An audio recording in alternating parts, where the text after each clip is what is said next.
guys, welcome back. Got some much anticipated update news for the Xbox One. And I know a lot of you been waiting for stuff that should have been implemented from day one, but hey, what can you do, right? Microsoft. Well, let's get to the updates. The X1 gets some much needed updates in my opine. 5.1 Dolby Digital support, which it should have had right from the gate, because 5.1. It's 2014 now. 5.1 should be the standard. 7.1 should be a step up, and whatever after that should be, luxury option. But come on, Microsoft. 5.1, come on. Party chat receives an overhaul, as it wasn't on by default before, which it should have been. So if you joined the party before, which you probably have if you've been playing anything like X1, and you had to switch party chat on by yourself, that makes no sense, because I had a 360 and I could have sworn when I went to a party chat was already on. I was already talking to everybody else. I know. They have refined the UI to improve access to the system, which is good, because when you're waiting forever and you gotta slide here and slide there and 3-4 button presses to get the simple shit like your fucking friends list. So can't wait to see what they're gonna do with that as in UI improvements. And now that you can have 1,000 friends on your Xbox Live list, they also gave you a favorites list. So you know how you make friends with people. Oh, I like the way you play da da da da. And you may never play with them again, and you forget they're on your friends list because you have so many friends. But now you can make a favorites list for people that you always play with. So that's a good idea. Also, Twitch. Twitch will be coming to the X1. Now that is on the X1, in my personal opinion, Twitch streaming for consoles just might blow up a little bit more, because if you visit Twitch on any regular basis or every once in a while and you take a look at the console section, you might get 200 views. That's the most I've seen, like 200, 230 views at one time. Everybody else is usually on the esports or whatever giant channel that's usually playing something from a computer. But I really haven't seen anybody follow console games for Twitch. But then again, there might be the fact that there's really nothing out right now that already hasn't been shown 100 times, or people already haven't played 100 times on the console if they got a new console. So that might be something to do with that too. But hey, Twitch is activated by saying broadcast, Xbox broadcast, or by 3 or 4 button presses. You will also be getting toasts. So those little notifications that are like, hey, this guy is on, or hey, achievement. If you don't know what toast is, so there you go, your little explanation.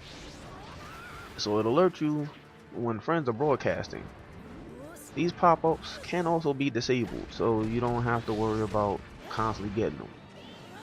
And they're also disabled for when you're live streaming, so you won't have to have people know who the hell is on your friends list or what the fuck is going on when you're trying to stream. So only you'll see those notifications. And the good thing, Microsoft finally wanted to give you a choice to do something. Also, Xbox mods will be keeping an eye on Twitch streams, so you won't have like the PS4 fiasco where people just fucking in their living room with their PSI on and on Twitch, and people would just, hey, is this a game? Oh look, ass. So yeah, it's like, come on people, not everything needs to be a fucking porno scene. Not every time you get a camera and something to stream to does it need to be a porno. You just don't. And with that being said, if the mods and or community, and I'll get to that in a second, find something they deem bad, you can be temporarily banned or perma-banned. So now with that being said, hopefully the mods won't be jackasses and get their bloody tampons and just start banning people for like nonsense. And no need to turn this into like neo gaff. But as long as you don't abuse it, I'm sure you'll have a good time. Again, don't abuse it. Also, if you ever been on YouTube on a regular basis or followed any channels, especially controversial channels, and people don't like what other people are saying, viewers can also flag you.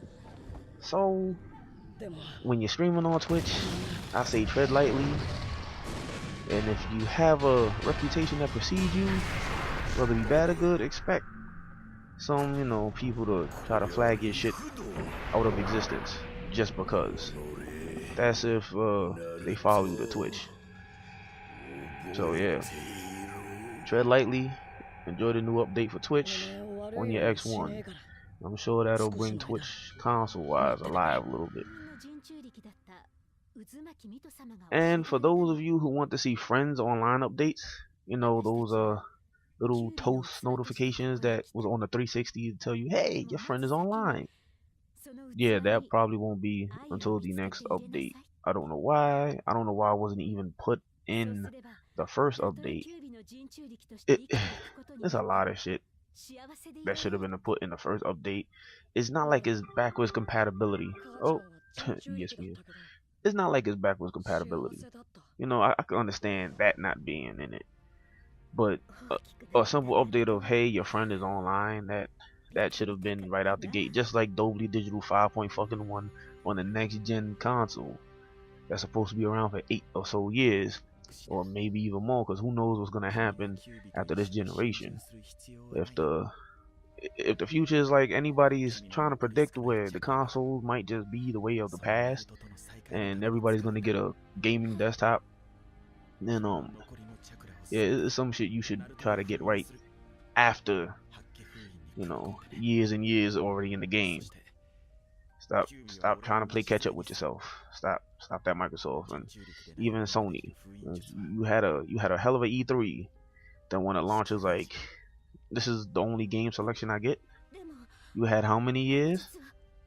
But at least Sony corrected from their last mistake of making games too hard to produce, to make for the PS3. Even though I still think that's a fucking excuse for all the money these damn game studios have. But hey, also there's some general features, and this is last but not the least, option to disable connect hand gestures while watching video.